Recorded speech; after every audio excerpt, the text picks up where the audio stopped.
Bonsoir à tous, merci d'être venus aussi nombreux. Alors dès que c'est plein, évidemment, on est en retard parce qu'on compte les fauteuils, donc je vous ai passé cette très belle bande-annonce de la rétrospective Marcello Mastroianni pour vous faire patienter pendant qu'on essaie de placer les derniers spectateurs. Alors quelques annonces pendant qu'ils s'installent. Alors d'abord le piège, c'est que certains d'entre vous croient être venus voir juste une projection de 8,5 de Federico Fellini. Je vous rassure, c'est le cas. Mais alors c'est aussi un ciné-club, c'est-à-dire que c'est tragique, normalement on est obligé de parler après le film. Alors vous n'êtes pas vraiment obligé, évidemment, on vous laissera partir si vous voulez partir à la fin de la projection.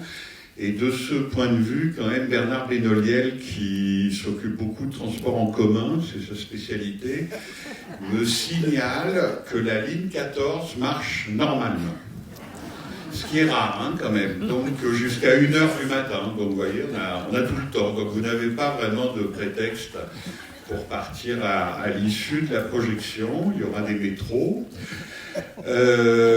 Juste un mot sur le film, et évidemment je vais être bref, tout en jouant un peu la montre tant que je vois des gens en train de s'asseoir. Qui n'a jamais vu 8,5 et qui l'a déjà vu? Bon, presque 50-50, comme disait Fritz Lang. Eh bien écoutez, alors autre question intéressante, qui était là avant-hier, c'est-à-dire mercredi soir, pour la Dolce Vita?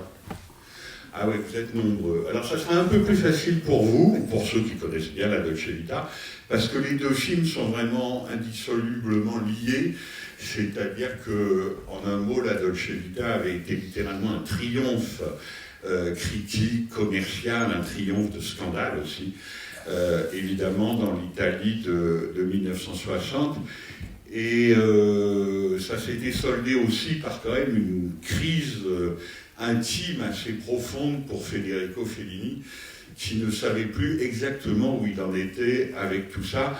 Et donc 8,5 est un peu le petit frère de la Dolce Vita, en tout cas il est issu de la Dolce Vita avec le même Marcello Mastroianni. Donc on parlera de tout ça. Dans l'histoire du cinéma, c'est un film qui tout de suite a eu une estime mais considérable, en particulier des autres metteurs en scène, quelqu'un comme Stanley Kubrick par exemple, adorait littéralement 8,5 et l'avait fait savoir. Donc le film, là encore une fois, a été couvert de prix, de succès, et il a même inspiré d'autres films. On aura tout le temps d'en parler tout à l'heure, mais le film 8,5, c'est-à-dire, je ne vous dévoile rien, c'est dès les premières images, le film qui met un metteur en scène face à ses propres doutes est presque devenu un genre en lui-même dans l'histoire du cinéma. Donc on ne risque pas d'épuiser le film parce qu'il est d'une très grande richesse, mais je pense qu'on aura beaucoup de choses à dire dessus à l'issue de la projection. Tout le monde est rentré, je peux m'arrêter, à tout de suite.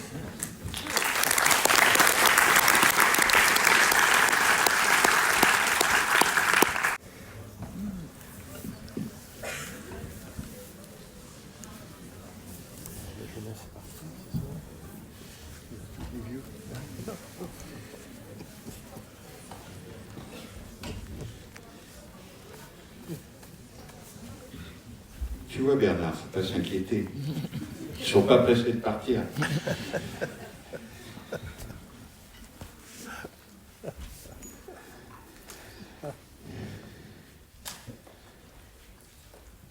Voilà, au fond, à bientôt.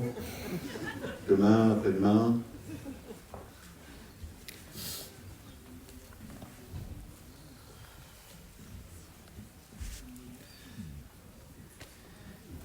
Bien, j'espère que le film vous a plu. Vous avez pu constater une fois de plus à quel point Marcello Mastroianni était un acteur génial. Alors on raconte quand même que Fellini a d'abord dragué beaucoup d'acteurs anglo-saxons. Il avait un peu envie d'une vedette internationale. On lui proposait beaucoup Paul Newman et puis ça ne s'est pas fait. Et lui, il avait assez envie de Laurence Olivier. vraiment l'incarnation de l'acteur shakespearien anglais. Il est même allé à Londres le rencontrer, et puis il y a eu un malentendu sur les horaires, ils se sont absolument jamais vus. Et il a laissé tomber l'idée. Et Mastroianni, qui était à la fois génial et assez humble avec les marottes de son ami Fellini, disait, de toute façon, vu ce qu'il m'a fait subir dans la transformation, il a dû quand même se rendre compte, parlant de Federico Fellini, que jamais quelqu'un comme Laurence Olivier n'aurait accepté le quart de ce que j'ai subi. Donc voilà. Et en particulier, alors ça se voit à peine en fait, il lui a dit un jour, alors déjà il lui avait teint les cheveux en blanc, l'avait vieilli, lui avait mis des trucs sous les yeux qu'on voit encore plus là avec cette très belle copie numérique de Cinecittà. Il l'avait obligé à maigrir, enfin bon, il est particulièrement pénible. Et à un moment, il lui avait dit, Marcellino, ce qui serait bien aussi, c'est que tu te rases les poils sur la poitrine. Alors là, c'est Marcello Mastroianni qui raconte, il avait dit, non, écoute, faut peut-être pas exagérer, en plus on le voit à peine, enfin c'était évidemment pour la scène du harem, et Fellini lui aurait répondu, écoute, si tu veux qu'on fasse un film drôle, si tu veux qu'on arrive à faire un film un peu drôle, il faut quand même que tu y mettes du tien. Alors, il l'a fait. Voilà. Non, mais c'est vrai que le voir à l'écran et la subtilité de son jeu, enfin, c'est vraiment à un demi-sourire près, quoi. C'est un quart de sourire près. Ou le sourire qui monte dans le regard, dans les yeux, comme ça. Enfin, c'est vraiment du très très grand art de comédien. L'autre chose que je peux vous dire tout de suite, évidemment, c'est une méthode critique comme une autre. On peut toujours commencer à parler d'un film en parlant de son titre, mais là, ça s'impose. Alors, sûrement, vous le savez déjà pour la plupart, mais 8,5, en fait, c'était une façon pour Fellini de numéroter son film, c'est-à-dire qu'il considérait que c'était son 8e film et demi, parce qu'il en avait co-signé un, Les Feux du Music-Hall, le tout premier avec Alberto Lattuada, donc ça faisait qu'un demi, et puis il avait fait un film à sketch, donc ça faisait un demi de plus, et donc on arrivait à 7,5, et avec celui-là, ça faisait 8,5. Alors il y a des critiques, un peu comme le critique du film là qu'on a envie de pendre, qui ont très vite dit que ça tenait pas du tout debout, cette histoire, et que même en comptant comme lui, on arrivait à 8, mais pas à 8,5. Donc ça a été tout de suite contesté, ce qui l'a ravi, évidemment, mais surtout, c'est quand même une date dans l'histoire du cinéma, parce que déjà, personne, à ma connaissance, que ça soit au cinéma ou en littérature, n'avait eu cette idée géniale. Et par ailleurs, évidemment, c'était une façon d'affirmer la toute-puissance de l'auteur avec un A majuscule, c'est-à-dire qu'il invite vraiment le public à aller voir un film auquel il ne s'est même pas embêté à donner un titre comme on le fait habituellement, mais dont il dit c'est mon 8e opus et demi, quoi. Voilà, ma 8e œuvre et demie. Donc c'est dire quand même, pour un film qui est en même temps est rempli de doutes, d'incertitudes, de confusion, enfin le film est beaucoup là-dessus, et effectivement Fellini, on y reviendra sûrement plus tard, a failli ne pas le faire, mais en même temps, c'est dire quand même la sûreté de soi, enfin le côté maestro un peu impérial qu'il faut avoir pour oser appeler son nouveau film 8,5, donc en numérotant ses films. Et alors, je suis comme certains d'entre vous, j'ai revu la Dolce Vita il y a 3 jours, et évidemment, quand on voit les films comme ça, 2 en 3 jours, dans l'ordre, on se rend compte à quel point celui-là, c'est presque le reflet de la Dolce Vita, les notes en bas de page de la Dolce Vita, les réponses aux critiques, évidemment, qu'a suscité la Dolce Vita. Enfin voilà, c'est 2 films qui se ressemblent d'abord, mais qui surtout se répondent beaucoup, et donc c'est très intéressant de les comparer, à part qu'évidemment, et ça va être un des axes de notre conversation, dans la Dolce Vita, le réel, la réalité est encore beaucoup là. Fellini disait que C'était comme le sommaire d'un magazine avec des sujets différents qu'on feuillette le magazine et qu'on passe d'un sujet à l'autre. Là, le sujet, c'est uniquement lui. C'est-à-dire que c'est vraiment le plus autobiographique de tous les films qu'on a fait en 1963. Depuis, on a fait encore bien plus autobiographique, évidemment. Mais en 1963, personne n'était allé aussi loin comme ça au cinéma, dans l'autobiographie la plus directe, la plus ouverte et la plus affirmée. À vous, dites-moi l'effet que ça vous a fait.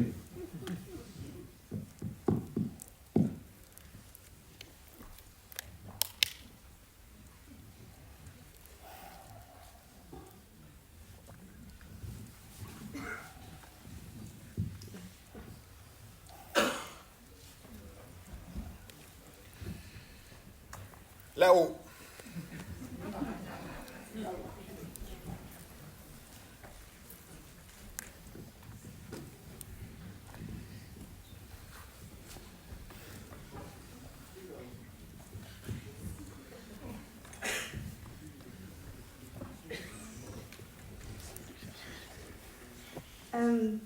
Voilà, parle bien dans, okay. Voilà, bien dans le micro et on se connaît, donc tu sais que je suis un peu sourd, donc donc j'ai beaucoup aimé ce film et je me pose une question, c'est à quoi doit ressembler le scénario, c'est-à-dire est-ce qu'il l'a tourné dans l'ordre ou à l'image du film, le tournage comme l'écriture a été un peu, comment dire, folklorique. Donc je me pose cette question de structure et d'écriture. Voilà. Oui, il y a eu beaucoup de versions du scénario, il y en a eu 3 ou 4, et puis ils s'y sont mis à plusieurs. Alors son principal collaborateur, c'est vraiment une des grandes figures du cinéma italien de l'époque. Il collabore aussi avec quelqu'un comme Antonioni, par exemple, qu'on a coutume souvent d'opposer à Fellini. Il s'appelle Ennio Flaiano. Ça se terminera très mal entre eux, ça sera un rapport amical déchiré, ils finiront par beaucoup se disputer et Flaiano dira beaucoup de mal de Fellini, le traitant en gros de vampire ingrat, ce qu'il était peut-être, mais Flaiano était vraiment un scénariste de génie, il avait déjà écrit évidemment la Dolce Vita avec Fellini, et il est même cité dans le film à un moment, parce que quand la première fois qu'on voit les sortes de fusées, l'astronef, il y a quelqu'un qui dit ça va être une histoire de martiens. Et Flaiano était connu pour avoir écrit un récit très amusant qui s'appelait Un martien à Rome, où c'était l'histoire d'un petit martien qui découvrait la vie romaine. Mais ils s'y sont mis à 4, le processus a été très long, très compliqué, avec une maïeutique fellinienne particulièrement bizarre, c'est-à-dire que c'est surtout ces scénaristes qui écrivaient, physiquement et à la machine à écrire, mais à chaque fois qu'on avait un problème, il en prenait un, normalement c'était plutôt un par un, c'était pas forcément en groupe, et ils allaient faire des tours dans Rome la nuit jusqu'à pas d'heure.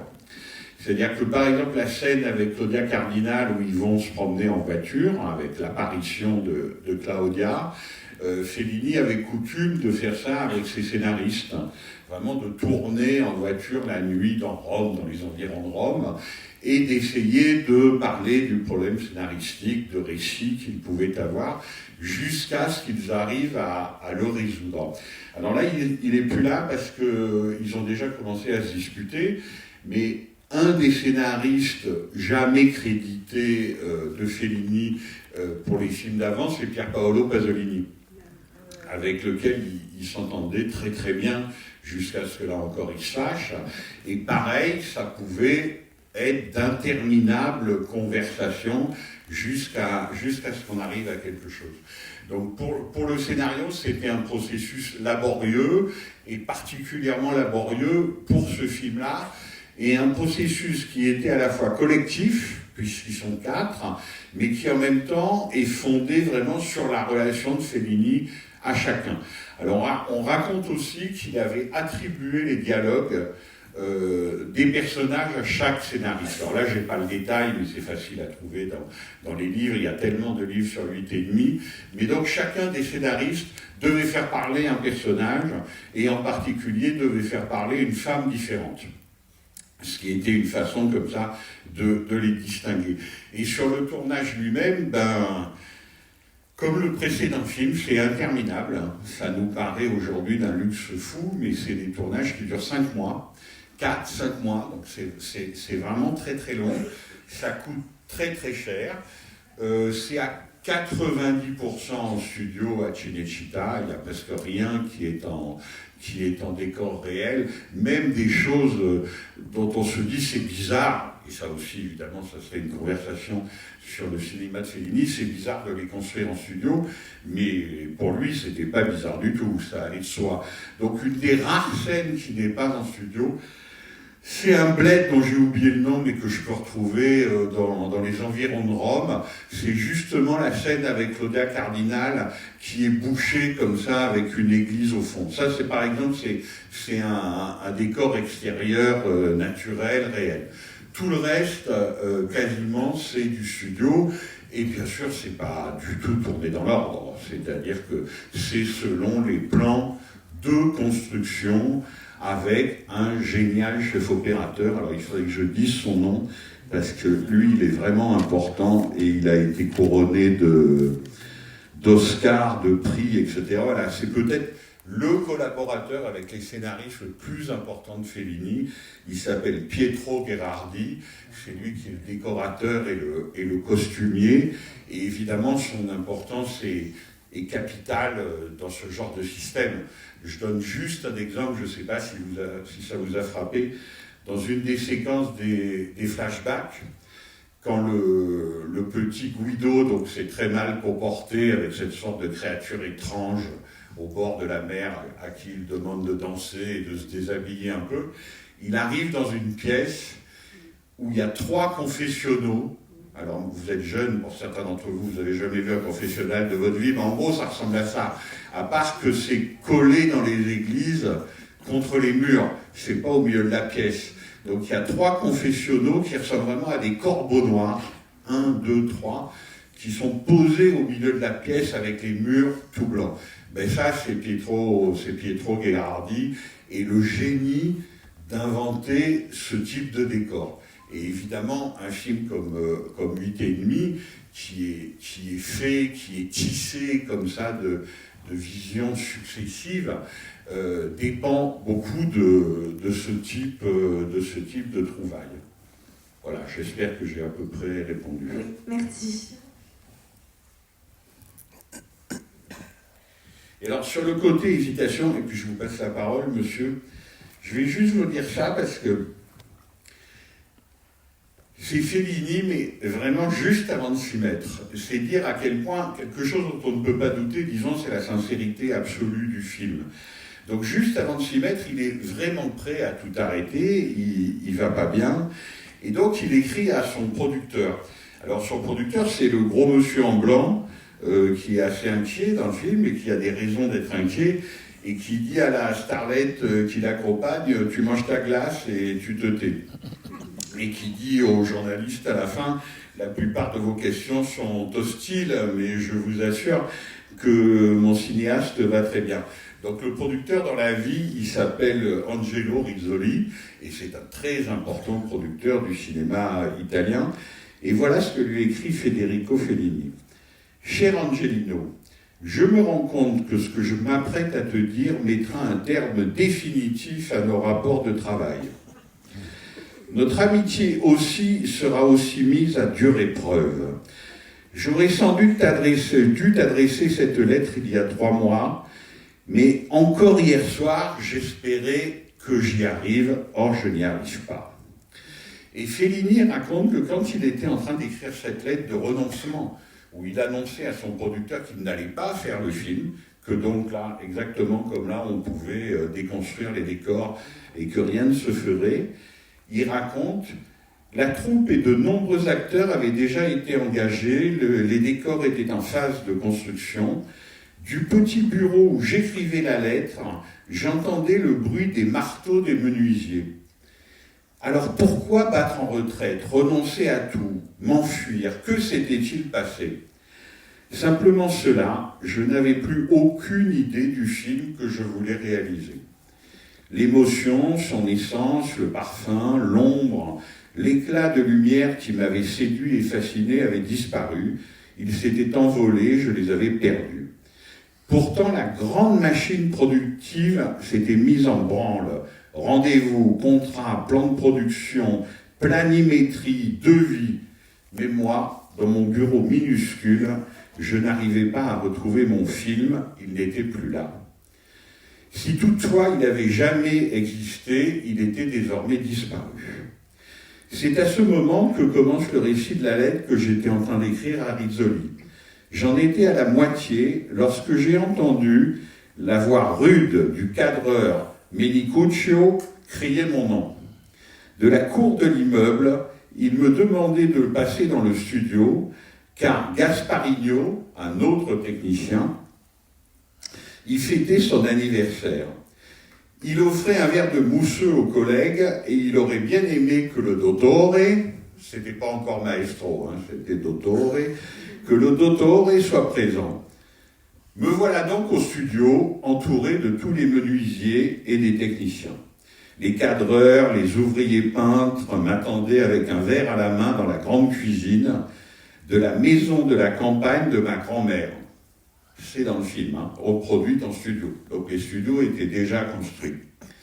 Avec un chapeau de maçon sur la tête et un marteau qui pendait sur sa cuisse, il ouvrit la bouteille et me dit « Ce sera un grand film, dottore. À votre santé, vive e mezzo. » Fellini est en train d'écrire la lettre, en haut, il arrête tout. Donc c'est un peu tendu quand même. Il remplit les verres sous les applaudissements. Moi, j'étais happé par la honte. Je me sentais le dernier des êtres humains, un capitaine qui abandonne son équipage. Je ne suis pas retourné dans mon bureau où m'attendait la lettre de fuite dont j'aurais dû écrire la deuxième partie. Je me suis assis, anéanti et amnésique, sur un banc du petit jardin, au milieu du va-et-vient des ouvriers, des techniciens et des acteurs des autres équipes de tournage. Je me suis dit que je me trouvais dans une situation sans issue. J'étais un cinéaste qui voulait faire un film dont il ne se souvenait plus. C'est à cet instant que tout s'est résolu. Soudain, je suis entré dans le cœur du film. J'allais raconter ce qui m'arrivait. J'allais faire un film qui raconte l'histoire d'un réalisateur qui a oublié le film qu'il voulait faire. Voilà, pardon pour cette lecture un peu longue, mais on ne peut pas mieux dire que Federico Fellini lui-même, comment vraiment jusqu'au dernier instant de tournage, ses doutes, sûrement une forme de dépression, l'ont quasiment empêché de faire le film, et c'est justement sur cet empêchement même qu'il a fini par le réaliser. Monsieur. Bonsoir, moi je découvre le film. Ça me fait penser beaucoup à des comédies musicales hollywoodiennes des années 50, sur le côté film sur le film, et puis après sur les tableaux dont vous décrivez, avec la musique évidemment, même s'il n'y en a pas autant que ça. Et puis il y a peut-être aussi le fait que la première scène, si je ne me trompe pas, me fait penser à un film de Bob Fosse, aux Jazz, où il est malade, où les médecins lui tournent autour, on ne le voit pas lui encore, mais... La première scène, pardon? Où il est dans son lit, où il est malade, où il est... La première scène, c'est dans le tunnel, hein? Non, voilà. pardon, enfin... D'accord. Au début, il me semble qu'il y a une scène similaire dans All That Jazz de Bob Fosse. Écoutez, ça peut vous faire penser à ça, parce que, enfin, je veux dire, aux comédies musicales américaines des années 50, je pense que vous pensez au film de Minelli qui s'appelle The Bandwagon, Tous en scène, par exemple, qui était effectivement comment on construit un musical de Broadway.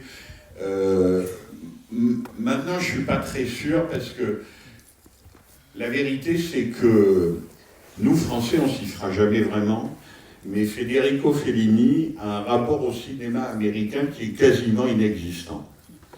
Voilà. Et d'ailleurs, il s'en est jamais caché. Il s'en est jamais caché, et j'irai même un peu plus loin. Il a un rapport disons, de cinéphilie, alors ça c'est vraiment un très grand mot pour lui, mais même de spectateur au cinéma lui-même, qui est très faible. C'est-à-dire que c'est quelqu'un qui ne vient pas de là. Et d'ailleurs, c'est très intéressant de le dire, parce que quand il explose littéralement, alors, il avait eu un grand succès international avant, dès le milieu des années 50, naturellement, qui s'appelle La Strada, comme vous le savez, un grand mélodrame avec Anthony Quinn et son épouse Giulietta Massina. Mais quand il y a l'explosion de la Dolce Vita en 1960, qui est suivie par la seconde explosion de 8,5 en 1963, on est vraiment dans l'avènement de ce qui va s'appeler le cinéma moderne. Vous voyez, c'est la nouvelle vague française en France depuis 1959-1960. Toujours en 1960, la même année au Festival de Cannes, c'est l'Avventura de Michelangelo Antonioni qui est le film concurrent de la Dolce Vita, et c'est la Dolce Vita qui gagne la Palme d'Or. Antonioni perd, c'est Fellini qui gagne, mais disons que le cinéma international est une sorte de bouillonnement, et que la plupart des gens qui font partie de ce bouillonnement sont effectivement souvent des gens qui ont vu beaucoup de films, et l'idée de référence et de leur place dans l'histoire de cet art est quelque chose dont ils sont souvent très conscients, et d'ailleurs on leur reproche. Par ailleurs, ils ont souvent derrière eux une œuvre théorique, ou en tout cas une œuvre critique. Les jeunes gens des cahiers du cinéma, évidemment, de façon exemplaire. Quelqu'un comme Fellini, c'est pas ça du tout. C'est-à-dire que c'est quelqu'un qui n'a jamais écrit sur le cinéma, c'est quelqu'un qui n'a jamais exposé, après il le fera beaucoup, y compris dans ses films, mais c'est quelqu'un qui n'a jamais exposé avant d'en faire ses théories sur le cinéma. Et comme dans le film, quand on s'échine, comme vous pourriez le faire, et moi aussi, à lui demander « Est-ce que vous avez pensé à... Et il dit « Mais écoutez, je suis vraiment désolé, je n'ai même pas vu le film dont vous me parlez. » Alors il y a des fois où il ment, parce que c'est un sacré menteur, mais la plupart du temps, c'est vrai. C'est pas du tout son truc. C'est-à-dire que Fellini, il vient du journalisme, du dessin, c'est un caricaturiste de presse, et puis, par ailleurs, et c'est là où les choses deviennent passionnantes, c'est que c'est quelqu'un qui a été, pas une figure de proue, parce qu'il était un peu à l'arrière, mais quand même quelqu'un de très important dans le principal mouvement cinématographique d'après-guerre, qui est le néoréalisme italien.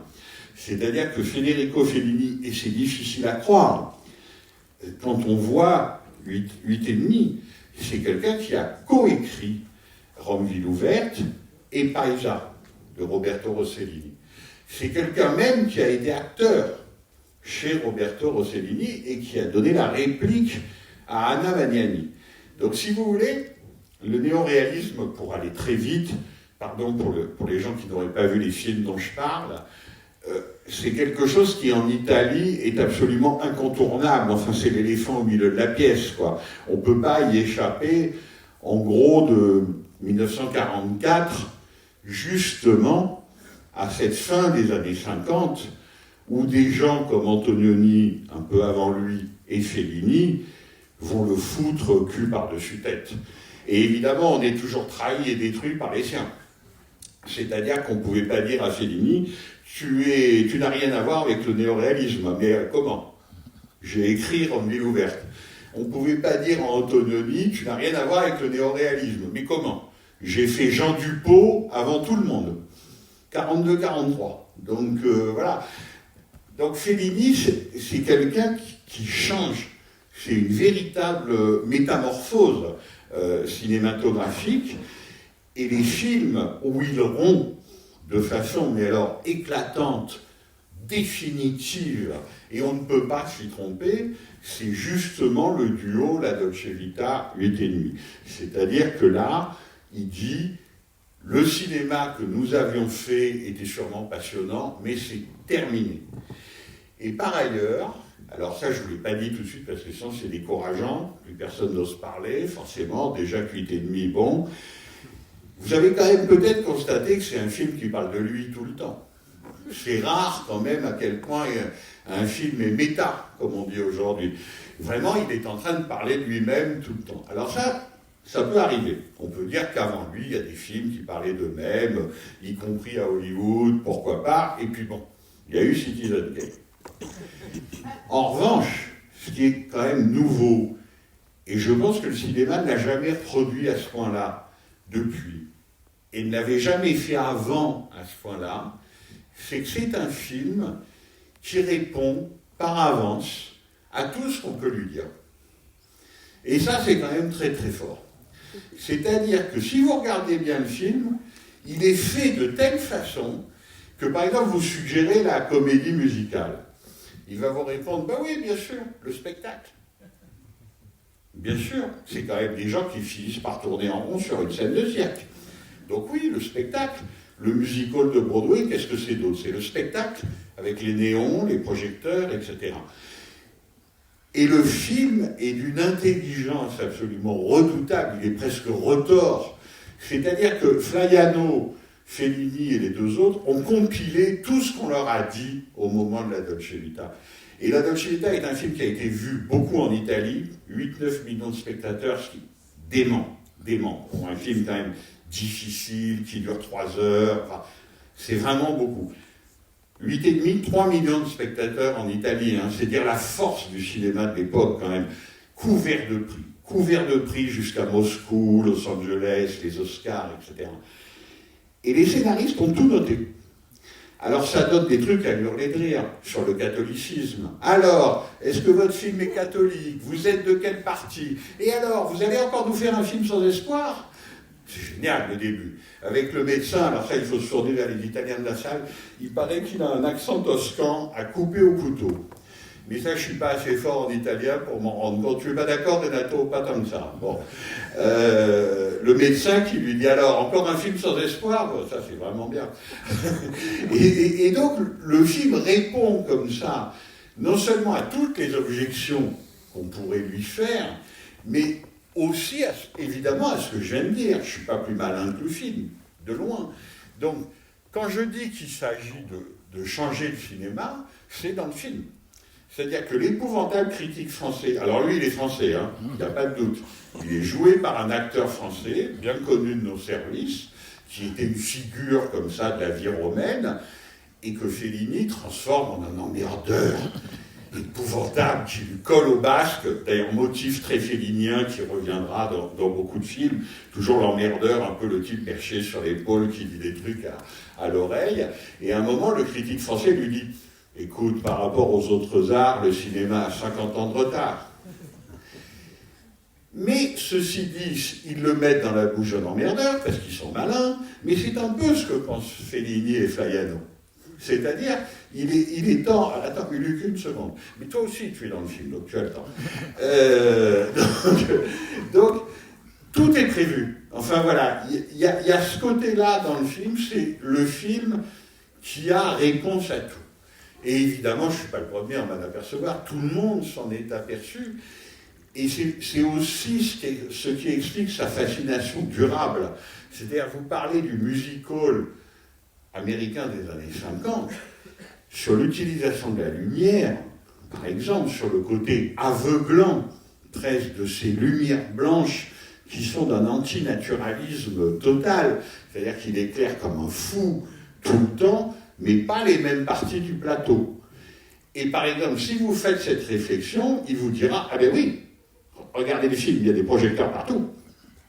Et effectivement, on a rarement vu dans un film des projecteurs qui sont là, visibles dans l'intrigue, etc. Vous voyez, pour prendre un autre exemple où le film a tout prévu. Mais pour terminer ce que je disais, cette lumière blanche aveuglante, et il l'utilisera jusqu'à ses derniers films, jusqu'à Eyes Wide Shut, c'est quelque chose que Kubrick a beaucoup utilisé. Mais beaucoup. Et pour lui, 8,5, ça a été quelque chose de fondamental, enfin de décisif. C'est-à-dire que Fellini, ça ne veut pas dire qu'on ne peut rien lui reprocher d'ailleurs, on peut en discuter aussi, mais la réponse sera dans le film, a faire un pas au cinéma sur le versant de l'autobiographie, sur le versant de la confusion, sur le versant de l'audace, mais aussi de l'intelligence. C'est-à-dire, qu'est-ce qu'on peut mettre dans un film? On peut mettre tout ça. Et ça, c'était pas une idée encore très courante. Pour vous dire, à l'époque, ça paraît incroyable aujourd'hui. Quand le film est sorti, producteurs et distributeurs étaient tellement inquiets devant le côté chaotique, labyrinthique, confusion du film, qu'ils ont passé en sépia toutes les scènes de flashback. Est-ce que tout le monde sait ce que c'est que le sépia? C'est quand vous avez un noir et blanc, comme ça, vous faites une image légèrement marronasse, vous voyez, pour montrer que c'est du passé. C'est un noir et blanc qui va vers le beige, qui va un peu vers le marron, c'est très laid, on parle d'image sépia, mais donc ils avaient tellement peur que les spectateurs ne comprennent pas que toutes les parties avec le petit Federico, sa mère, etc., les souvenirs d'enfance, ils l'avaient marqué à l'image en faisant des images sépia. Fellini était furieux, c'est resté en Italie, ça n'a jamais été à l'international. Ceci dit, je serais curieux de voir une copie comme ça. Parce que le film doit être quand même un peu endommagé. Mais c'est pour vous dire comment, pour sûrement des braves gens qui étaient des braves gens du commerce, de l'industrie italienne, le film n'allait quand même pas de soi. Il fallait marquer les choses, et il se disait sans arrêt, les gens n'y comprendront rien. Et pendant tout le film, on répète à ce pauvre Guido, on ne comprend rien. Luc.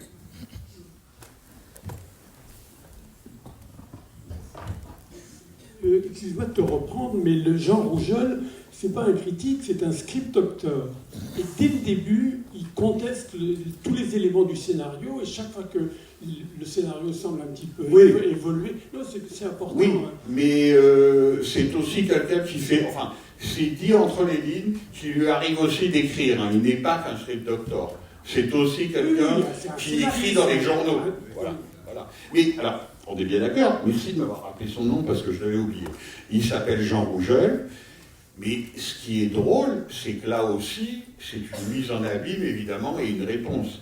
Parce que Federico Fellini a été, pas le seul, on dit qu'ils étaient 30. Le script doctor, comme tu dis, qui est un truc plutôt noble, disons, le nègre, pour dire moins noble, du plus grand scénariste italien de l'après-guerre, qui était Cesare Zavattini. Et on sait que Fellini a, comment on dit, ressemblé des scripts entiers de Zavattini avec toute une équipe. Donc là encore, il parle de quelque chose qu'il connaît d'assez près. Monsieur.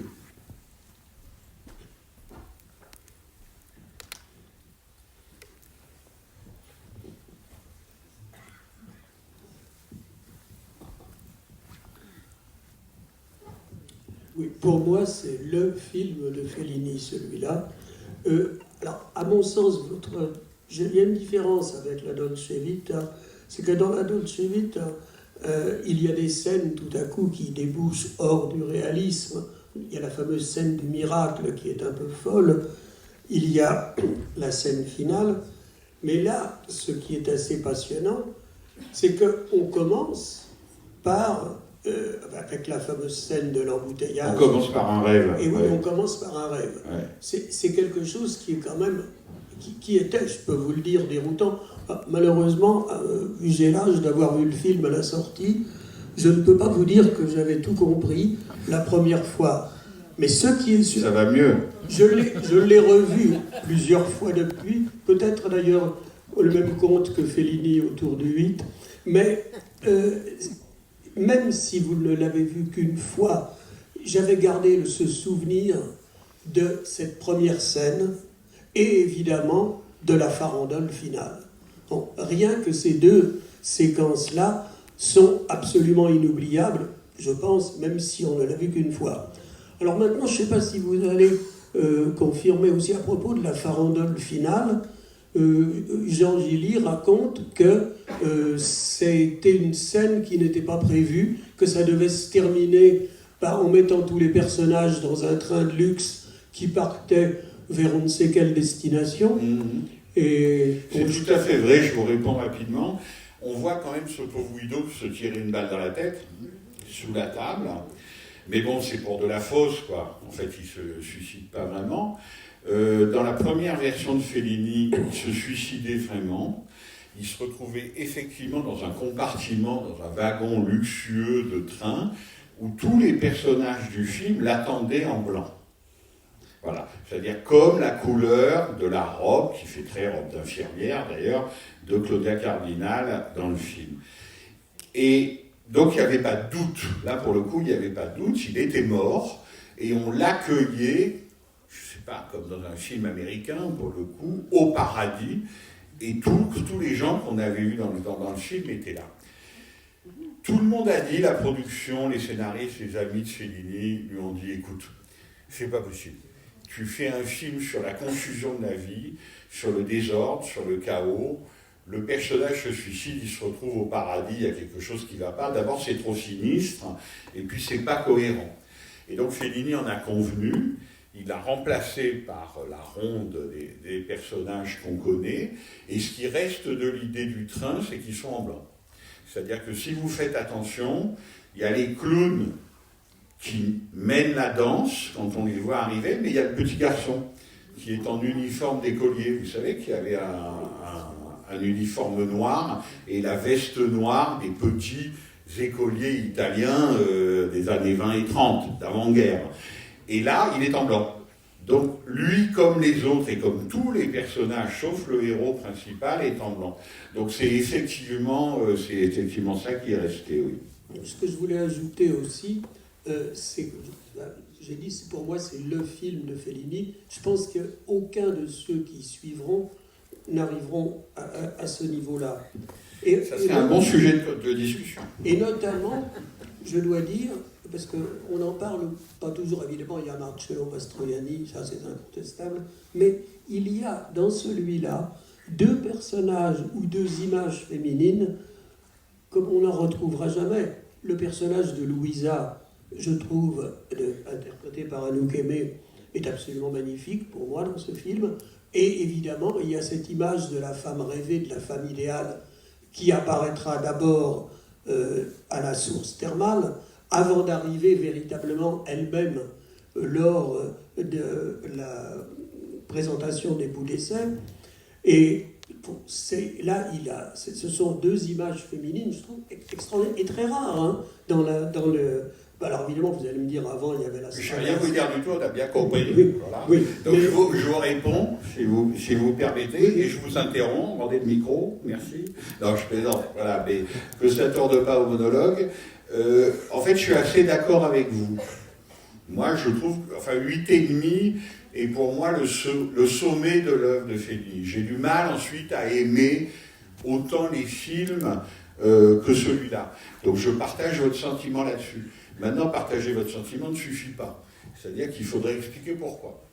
Il faudrait expliquer pourquoi il y a dans le génie de Fellini, parce que c'est un génie du cinéma, je n'ai aucun doute là-dessus, quelque chose aussi, et les réponses sont évidemment dans le film, de l'ordre de la symbolique, parfois un peu lourde, et de l'ordre de la décoration, qui peut-être dans certains films suivants vont prendre tellement de place qu'on va perdre un peu la vitalité de 8,5. Je suis assez d'accord avec vous là-dessus. Mais il faudrait donner des exemples, et ça serait une conversation assez longue. Monsieur.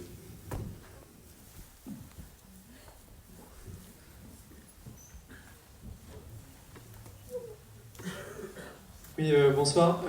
Moi, je me demandais si on pouvait faire un petit parallèle entre Amarcord, parce que en voyant les scènes, moi c'est la 3e fois que je vois 8,5, et en revoyant certaines scènes du coup de Guido quand il y a un enfant, j'avais l'impression de voir certains bouts d'Amarcord, et on retrouve notamment ce côté autobiographique, et aussi, alors je suis plus sûr à 100%, mais il me semble qu'il y a aussi dans Amarcord une figure, une espèce de créature, la même créature qu'on retrouve à la plage, qui vend des cigarettes, je crois, aux enfants dans Amarcord. Donc voilà.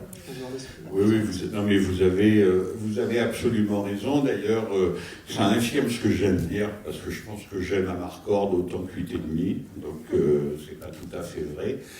ce que je disais, non mais bien sûr que Fellini, quand il a vu qu'il pouvait s'en sortir, alors c'est aussi tout un travail analytique, hein, c'est les années où il entre en analyse, où il va voir un psychanalyste à Rome, où il commence, maintenant c'est très connu, on a même fait une exposition là-dessus, à dessiner ses rêves. Donc cette fin des années 50, début des années 60, c'est vraiment un tournant majeur dans son œuvre, et si vous voulez, on peut dire effectivement que c'est un repli sur soi, c'est-à-dire qu'il travaille ses souvenirs, sa propre histoire, son rapport aux femmes, son rapport à sa mère, et tout ce qu'on voudra, et dans Amarcord, c'est quelque chose qui va tirer ce fil-là, qu'il avait effectivement commencé à tirer avec 8,5. Donc bien sûr, les films se ressemblent beaucoup, et cette espèce de figure féminine comme ça, à la fois tentatrice et qui fait un peu peur, tentatrice et peut-être un peu prédatrice, elle se retrouve avec le personnage de la femme qui vend les cigarettes, si ma mémoire est bonne, dans Amarcord, bien sûr. Mais ce qui est passionnant, en fait, c'est justement tout ce rapport à ce qu'on peut appeler le réel. C'est-à-dire qu'il arrive à créer quelque chose qui n'existait pas avant lui en 2 films, si vous voulez, La Dolce Vita et 8,5. C'est-à-dire que, par exemple, la première scène du film, dont parlait monsieur, il est dans un embouteillage à Rome. Quiconque a vécu à Rome, surtout au début des années 60, et après, alors maintenant ils ont interdit les voitures, donc ça s'est arrangé d'un certain point de vue, en tout cas pour le centre historique, mais c'était un cauchemar sans fin. C'est-à-dire que les embouteillages dans les tunnels romains, c'était quelque chose de légendaire. Et vous voyez, c'est très intéressant de voir que le film commence comme ça, il est dans un embouteillage qui n'en finit plus, les gens le dévisagent, parce que Federico Fellini, interprété par Mastroianni, est devenu une personnalité publique. Personne n'a jamais été starifié, mais même à travers le monde peut-être, au point où Fellini a été starifié, littéralement comme un comédien. C'est-à-dire qu'à un moment en Italie, il ne prend plus d'acteurs connus, et le seul qui est une vedette, c'est lui. D'ailleurs, 8,5 est le premier de ses films où son nom, Fellini, est au-dessus du titre. Ça finira, vous le savez, par un film, par exemple, qui s'appelle Fellini Roma. Vous voyez, où le Satyricon de Fellini, enfin son nom, va prendre de plus en plus de place. Mais donc, il part de quelque chose qui est arrivé à tous les Romains qui prennent leur voiture tous les jours ou plusieurs fois par semaine, l'embouteillage monstrueux, pour faire au sens propre une envolée. C'est-à-dire que Marcello Mastroianni devient un ange. Parce que, évidemment, comme c'est suffisamment dit dans le film, l'imagerie catholique est là, présente sans arrêt, et chez Fellini, quand on se met à s'élever comme ça, alors vous me direz, il n'y a pas plus banal comme rêve. Vous aurez raison. Tout le monde a au moins rêvé une fois dans sa vie qui montait et puis qui se cassait la gueule. Mais en imagerie, quand elle est catholique fellinienne, c'est quand même la figure de l'ange, vous voyez, qui s'élève et qui s'échappe au-dessus de la médiocrité des gens qui lui demandent des comptes, qui le dévisagent, qui lui font des critiques, etc. Il y a cette idée-là. Mais l'idée la plus intéressante, c'est que cet homme, qui est un technicien du scénario, qui encore une fois n'est pas du tout un théoricien du cinéma, mais qui est un technicien du scénario, qui est capable d'écrire des histoires et en particulier d'écrire des contes. C'est pour ça qu'un film comme La Strada a eu un succès international, parce que c'est un conte.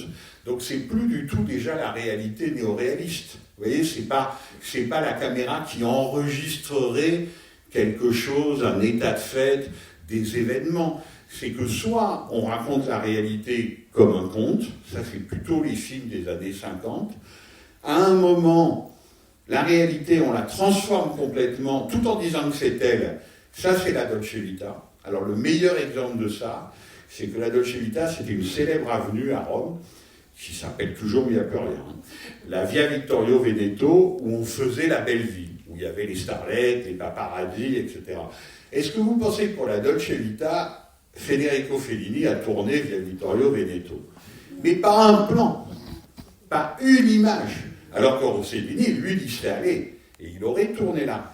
Fellini, il a fait reconstruire la Via Vittorio Veneto, une bonne centaine de mètres, quand même, ça coûte cher, à Cinecittà. c'est-à-dire à quelques kilomètres de là, mais à Cinecittà. C'est comme si vous voulez, comme le Godard à bout de souffle, se serait dit, mais il n'avait pas l'argent de toute façon, je vais refaire les Champs-Élysées en studio.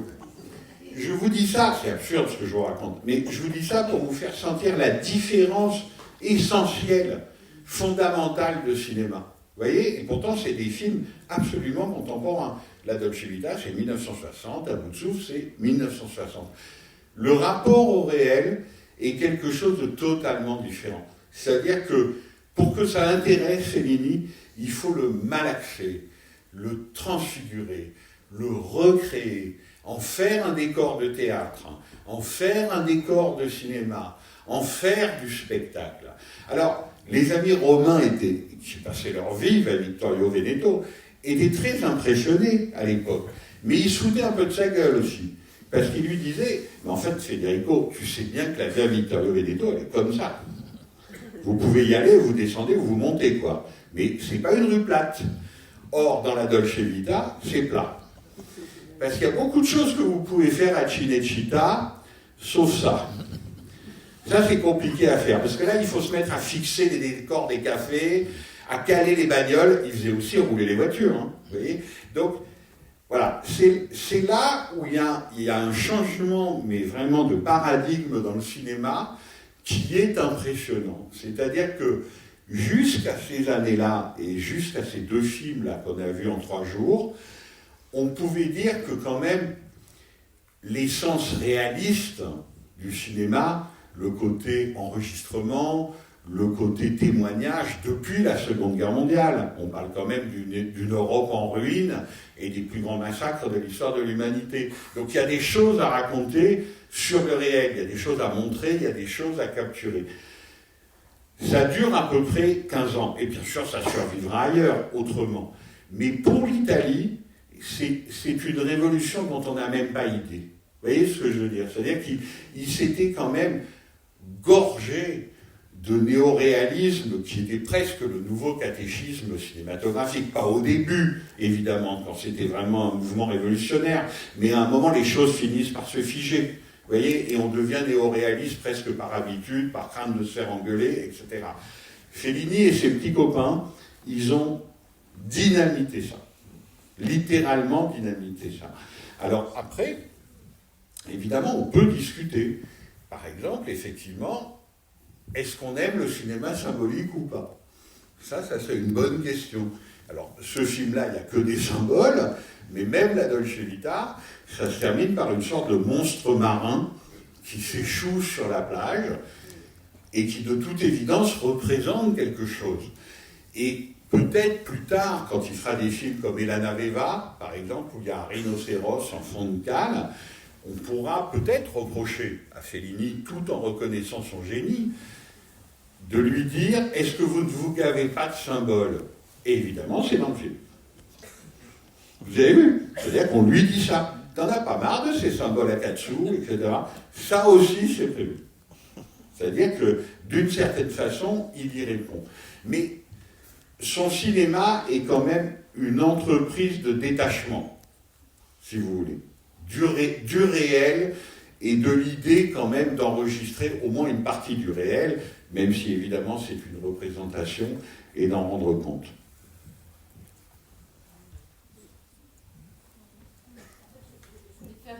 Je voulais faire la marque un peu plus tôt, quand vous avez parlé du 8.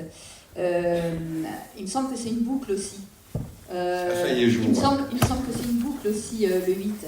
Et je crois que c'est Orson Welles qui parlait du cinéma qui était un ruban de rêve. Et que je crois que c'est Bergman qui disait à propos de Andrei Rublev, de Tarkovsky, que c'était un long ruban comme ça, un long rêve. En tout cas, cette comparaison entre le cinéma, le ruban et le rêve a souvent été faite. Et je me suis dit que si c'était un ruban, c'était un anneau de Mobius. Et donc ce 8, c'est aussi un anneau de Mobius qui contient... et c'est pour ça aussi, quand vous avez dit qu'il ne pouvait pas y avoir de coupe pour le sépia, évidemment, il ne peut pas y en avoir. C'est impossible qu'il y en ait. Il faut que ça passe. Il faut qu'on ne voit pas le passage entre l'envers et l'endroit. Sinon, ce n'est plus cet anneau de Mobius. Et c'est ça qui est remarquable, c'est que ça draine. En fait, c'est comme si ça drainait un infini. Et je crois que le film, il est en forme de 8, complètement. Et que et mezzo, il faut le mettre, parce que sinon, ça ne sonne pas. Et d'autre part, que le mezzo, c'est aussi la sortie du 8, d'une certaine manière. Voilà, je voulais juste dire ça. Mais vous avez entièrement raison. D'ailleurs, ça a été effectivement dans cet ordre-là souvent remarqué. Et bien sûr, c'est tout à fait vrai. C'est exactement ce qu'il voulait faire. Il faut juste ajouter à ce qu'on est en train de dire, parce que quand même, j'ai vu à quel point la salle était attentive et amusée pendant le film. Tout ça est tout à fait vrai. Ce qui le sauve, d'une certaine façon, mais c'est pas le bon mot, parce qu'il n'a pas besoin d'être sauvé à ce degré-là de génie, c'est l'humour. C'est quand même que le film, sans cet humour de massacre, et c'est le vrai humour, c'est-à-dire qu'il est aussi sur soi-même, évidemment, sinon c'est pas le vrai humour. Le film est extrêmement drôle, mais vraiment extrêmement drôle. Et vous pensez bien qu'en 63, après la Dolce Vita, Anita Ekberg, etc., le côté Fellini misogyne, ce qu'il est en grande partie, ça a déjà été pointé quand même. Il y a quand même des gens qui ont vu que, bon, cet homme et toutes ces femmes, voilà. La scène du harem, là, je dois dire que dans le système de représentation de réponse, où je vais vous faire une scène géniale, parce qu'elle est inattaquable. C'est-à-dire qu'évidemment, personne ne peut prendre ça au sérieux. Anouk Aimée, une des plus sublimes actrices du cinéma, la Lola de Jacques Demy, en train de frotter le plancher, en train de dire « Maintenant, j'ai compris l'ordre des choses. » Vous voyez, qu'est-ce que vous voulez répondre?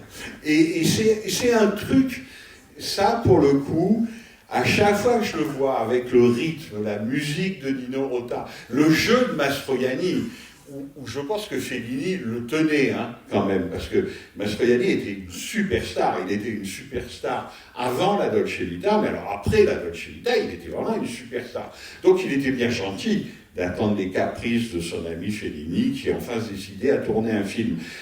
Et Fellini le menait, je pense, à bride assez courte. C'est-à-dire qu'il lui demandait d'être séducteur, d'esquisser des pas de danse, ce genre de choses, mais il ne voulait pas qu'il en fasse trop. Et dans le harem, là, ça se lâche. Là, il y va franchement, quoi. C'est-à-dire que c'est vraiment l'acteur en majesté qui en fait un maximum.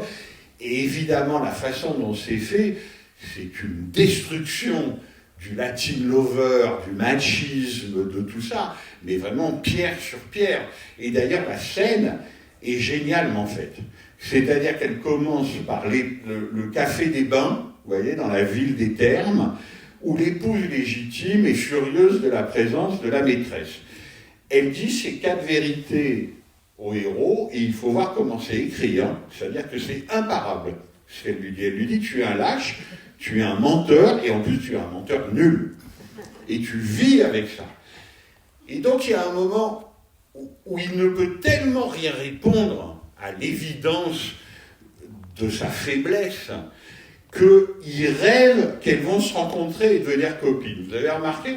Et il applaudit comme ça, les bras en l'air, et elle lui dit « Ah, mais cher ami, tu es venu, etc. » Donc, il y a déjà une avancée hors de la réalité. Et ça commence à déraper, et c'est clairement montré comme ça, il n'y a aucun mystère. C'est une rêverie éveillée du séducteur piégé qui se dit « Comment m'en sortir? Rêvons qu'elles deviennent copines. » Et la scène suivante, avec la neige, il arrive comme à Noël avec les cadeaux pour tout le monde, c'est le harem. C'est-à-dire que là, le rêve éveillé se fait rêverie carrément délirante et fantasmatique. Mais il y a un degré. Vous voyez comment c'est amené? Alors que la scène où Anouk Aimée lui dit ces 4 vérités est pour le coup d'une sorte de vérité psychologique implacable. Et comme ça, on glisse vers l'imaginaire le plus total. C'est vraiment très très fort.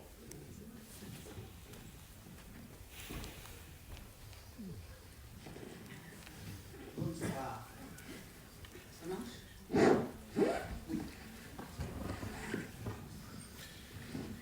D'accord. Excusez-moi, bonsoir.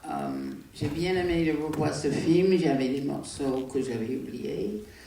C'est aussi un hommage non seulement à Marcello, mais à Anouk Aimée qui vient de nous quitter. Et je voulais poser une petite question. Claude Cardinal, est-ce que dans ce film, elle parlait réellement de sa voix ou elle était encore doublée? Peut-être on ne sait pas. Alors ça, c'est une très bonne question parce que figurez-vous que je me la suis posée et je ne sais pas. Je ne sais pas, parce qu'en fin d'année, l'année dernière, j'avais montré le film de Zourlini, La fille à la valise, où elle était entièrement doublée, tout sublime soit-elle, et je ne savais même par qui elle était doublée. Une autre célèbre actrice italienne qui a fait Prima della Rivoluzione et qui s'appelle Adriana Asti. Est-ce que là, c'est sa voix, c'est-à-dire avec cette voix rauque? Alors on me dit oui là-bas.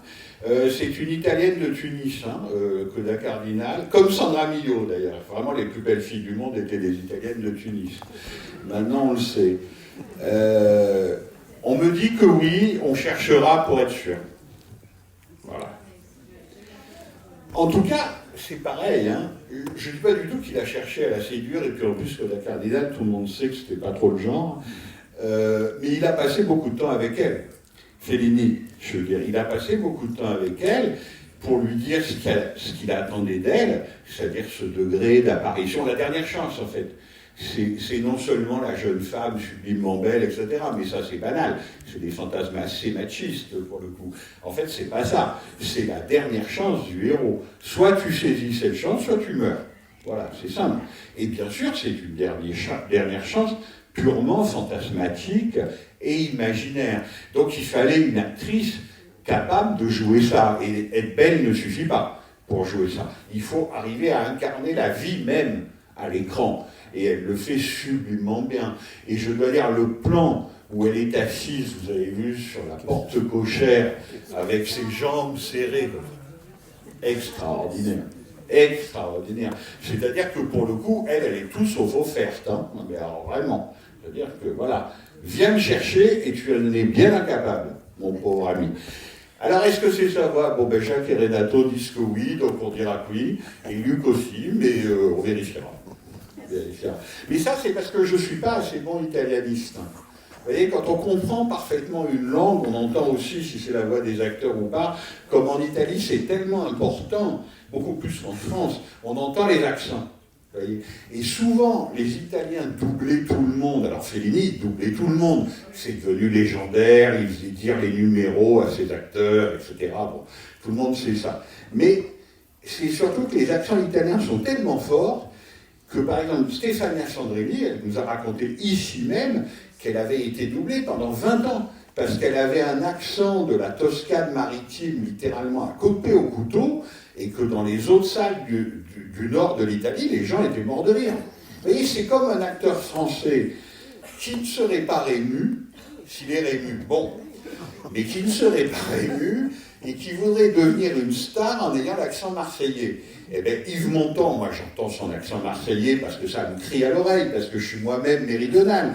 Mais Yves Montand, il a passé toute sa carrière à camoufler son accent marseillais, parce que sinon les gens rigolent. Vous voyez, et ça, alors, maintenant dans le système de Fellini, qui est un système, je pense que vous l'avez compris depuis une heure qu'on en parle, disons de facticité, on est dans le factice, le fait de doubler systématiquement les acteurs en studio avec une maîtrise, une précision, mais proprement phénoménale. Les Italiens sont les plus forts du monde pour ce genre de truc. Ça fait partie, évidemment, de son système de représentation. Et son système de représentation, c'est un système de représentation baroque. Fellini est un cinéaste baroque, où évidemment, c'est à force d'excès, disons, et de facticité déployée, le côté regarder comme c'est faux, et effectivement c'est ce qu'il montre sans arrêt dans le film, regarder comme c'est faux, qu'on atteint la vérité qu'on veut atteindre. Voilà, c'est aussi ce système-là. Et le doublage, de ce point de vue-là, fait aussi partie de ça. Mais admettons que c'est sa voix. On lui demandera.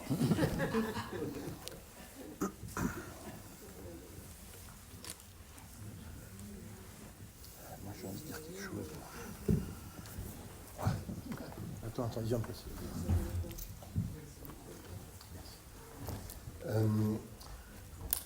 Je voudrais évoquer les principes de mise en scène de Fellini, c'est-à-dire ce principe de circulation au cube, pratiquement, dans la manière de filmer. C'est-à-dire il y a toujours un mouvement qui est en cours, qu'on choque en cours de route. La caméra elle-même est en mouvement et elle a besoin de tourner, ce qui explique probablement énormément pourquoi il y a besoin du studio. Et le personnage principal lui-même est également, il peut être dans le champ, on peut le perdre, on peut le retrouver. C'est-à-dire qu'il y a vraiment une circulation permanente de sa mise en scène, et ça donne une impression de vie, de bouillonnement, de tas de choses, avec quand même une petite limite, hein, c'est-à-dire qu'il y a des moments où on a l'impression qu'il est tellement content de faire tourner le manège qu'il en fait peut-être un petit peu trop. Ça, c'est ce qu'on lui reprochera toute sa vie, c'est dans le film. Tu es dans le film. Oui, non, mais plus sérieusement, bien sûr. Moi, ce qui me frappe, en fait, c'est que il y a des cinéastes dont on voit, pour parler simplement, beaucoup plus les mouvements de caméra. Dont on voit beaucoup plus les mouvements de caméra et le découpage. C'est-à-dire que quelqu'un comme Antonioni, finalement, on voit plus son découpage. Alors, ça va loin, évidemment. Quand c'est la fin de Profession reporter, c'est difficile de ne pas voir que c'est un sacré tour de force. Mais il y a ce côté-là, il y a ce côté tour de force, disons. Antonioni, il y a du tour de force. Orson Welles, il y a du tour de force. C'est évident, même si bien sûr il dit le contraire, il dit la caméra doit être invisible. Ah ouais, bien sûr, ouais, tu parles. Mais Fellini, pour le coup, c'est plutôt le reste qu'on voit. C'est-à-dire qu'on voit plus ce qui est devant la caméra que la caméra elle-même. Moi, je ne trouve pas qu'il ait une caméra très visible et même très exhibitionniste.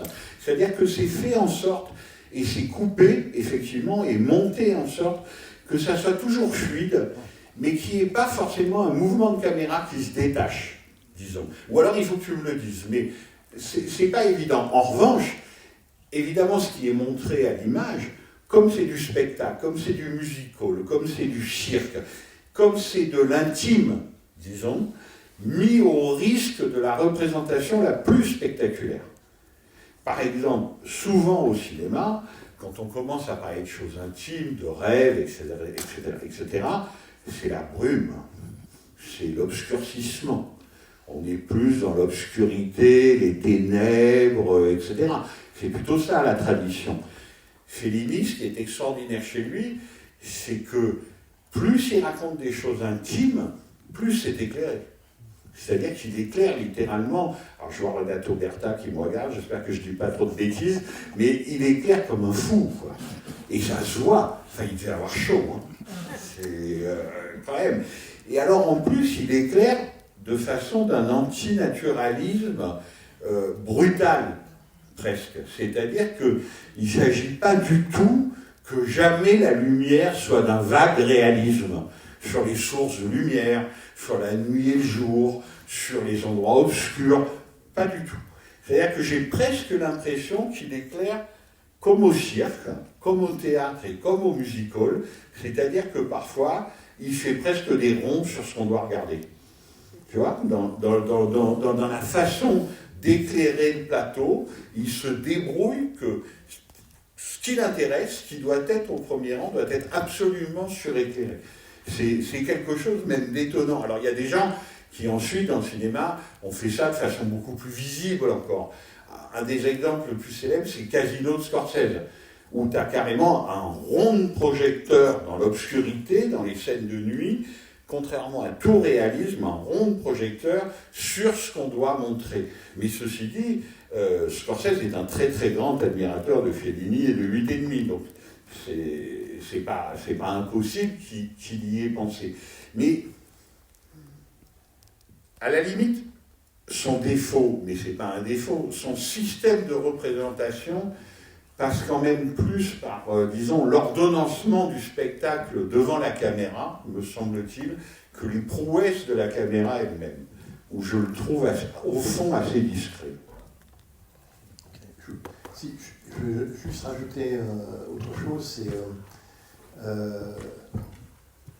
la manière dont on est happé par le film, c'est qu'à aucun moment on a un moyen de savoir qu'est-ce qui va se passer. C'est-à-dire qu'on est dans un cheminement d'un imaginaire intime, on est dans la sensation, c'est que c'est un film, on regarde un film qui est en train de se faire sous nos yeux. Bien sûr. Et donc, de cette manière-là, on est complètement happé et on est en attente de... C'est ça qui reste très impressionnant dans le film, et même 60 ans plus tard, parce que c'est quand même un film qui a 60 ans, c'est qu'il est... il a un côté ovni cinématographique, bon ça on a un peu dit pourquoi, mais il ne faut jamais oublier qu'il est merveilleusement écrit. Comme La Dolce Vita est un film merveilleusement écrit, c'est-à-dire qu'il y a une qualité littéraire dans les films, et Fellini, ça on ne peut pas enlever ça, c'est jamais pris pour un écrivain, mais en revanche il y en avait autour de lui. Il y a une qualité littéraire dans les dialogues de Mastroianni, dans ce qu'il dit, qui reste assez stupéfiante quand même. Et par ailleurs, on peut peut-être terminer là-dessus, il y a ce côté, comment dire ça, le champ du cinéma s'accroît, c'est-à-dire que il y a quand même quelque chose que la littérature fait constamment et depuis très longtemps et très bien, c'est tous les sauts, les soubresauts de la vie intime, le chaos intérieur que tout le monde peut connaître, le côté, pour faire l'histoire d'une heure ou d'un jour, il me faut des années. Si je dois essayer de dire ce dont je me suis souvenu, les interactions que j'ai eues avec des gens, les gens que j'ai regardés, ce que j'ai pensé, ce qui m'est venu à l'esprit, etc. Bon, mais il y a des très grands écrivains qui ont consacré leur vie à ça, et ils y sont pas mal arrivés. Le cinéma a beaucoup de mal quand même avec ça. C'est très très compliqué à faire. Et Fellini, sans être d'ailleurs trop prétentieux ni arrogant, c'est à ça qu'il s'intéresse. C'est-à-dire qu'il essaye de montrer, pendant un temps indéterminé, parce qu'on ne sait pas exactement combien de temps ça dure, 8,5, quelques jours peut-être, il essaye d'abolir d'une grande façon le récit traditionnel, cinématographique, c'est-à-dire qu'il faut inventer autre chose. Il va bien y avoir besoin d'un récit, ça c'est sûr, mais ça ne sera pas celui habituel, c'est clair, donc passons à autre chose. Le néoréalisme et ce genre de choses, on n'en parle même plus, alors ça c'est totalement évacué, et ce qui reste quand même, c'est le défi assez gigantesque de montrer à l'écran les flux de pensée d'un personnage. Vraiment les flux de pensée. C'est-à-dire, combien sommes-nous dans cette salle à avoir eu des centaines et des milliers de fantasmes dans la journée, ou de rêveries éveillées, ou de pensées fugitives. Eh bien, essayons de les fixer, essayons de les écrire, essayons de les représenter, essayons de les filmer, et essayons de les jouer. Voilà, c'est quand même un peu ça le programme. Et donc c'est un programme d'une ambition quand même assez démesurée. Et je pense, si vous êtes encore là à cette heure tardive, que vous pensez comme moi qu'il relève pas mal cette ambition. Enfin, il relève le gant d'une façon qui avait été peu faite avant lui. C'est-à-dire qu'évidemment, il y a quelqu'un qui s'appelle Bergman en Suède, et auquel Fellini a souvent été comparé, opposé. En gros, Fellini, en Italie, on le compare à Antonioni, donc là, on est sommé de choisir son camp. Bon. Et à l'international, les deux grands cinéastes super auteurs de l'époque, c'est Bergman et Fellini, bien sûr. Même Godard est un peu moins, parce que Godard marche moins bien à l'international. Les Américains, ils ne comprennent vraiment rien. Plus compliqué. Tandis que Bergman et Fellini, ils voient bien quand même. Et donc, évidemment, des gens ont dit, oui, la farandole de 8,5, c'est très beau, mais il y avait déjà une sarabande dans le 7e saut. Bien sûr. Fellini nous parle de ses femmes, de ses fantasmes, c'est très intéressant, mais Bergman, quelques années plus tard, un de ses plus mauvais films d'ailleurs, va faire un film qui s'appelle Toutes ces femmes, avec le C possessif. Donc effectivement, c'est des gens qui peuvent se rapprocher, et sur la vie intérieure, Bergman, à sa façon, dans un autre système de représentation, fait à peu près la même chose au même moment. C'est des communions, des films comme ça, fin des années 50, début des années 60. Et le cinéma, disons, se met à s'attaquer à ça. Voilà. ni Bergman, ni Fellini ne se prennent pour Proust, qu'ils n'ont sûrement jamais lu ni l'un ni l'autre. Ni l'un ni l'autre, ils ont lu autre chose, mais pas ça. Mais ils essayent quand même de s'attaquer à ça, c'est-à-dire de montrer au cinéma, tout en faisant en sorte que ça reste un spectacle, 3 millions d'entrées, quelqu'un qui est totalement perdu, disons, dans les méandres de sa vie intérieure, tant et si bien que pendant toute la majorité du film, il ne va pas y arriver. C'est pour ça que la scène de la fin est si belle. Il y a la musique de Nino Rota, il y a cette espèce de faux jour qui en fait est un jour de cirque, de théâtre avec les projecteurs, mais il y a surtout que, en fait, on retrouve l'identification presque habituelle du cinéma autrement, c'est-à-dire que le personnage est sauvé. Tu vois, il s'agit quand même à un moment de sauver les personnages, justement de ne pas les tuer, de ne pas dire qu'ils vont se suicider et que des gens en blanc vont l'accueillir au paradis. Le personnage principal, après avoir montré toute sa faiblesse, etc., est quand même sauvé. Et c'est là où on voit les très très grands cinéastes, il invente une image qui sera celle de Federico Fellini, cinéaste, toute sa vie. C'est-à-dire un type avec un mégaphone qui donne des ordres pendant que la caméra tourne. Et il peut hurler dans son mégaphone puisqu'il n'y a pas de son direct. De toute façon, tout sera post-synchronisé. Mais tu vois, il invente à la fin cette image-là. Non seulement je me sauve, je sauve mon personnage, mais j'invente presque cette icône, ce cliché. C'est-à-dire le maître du cinéma, le maître de la représentation, qui va crier dans son mégaphone et qui va devenir l'emblème même de Fellini. Allez, bonne nuit. Merci.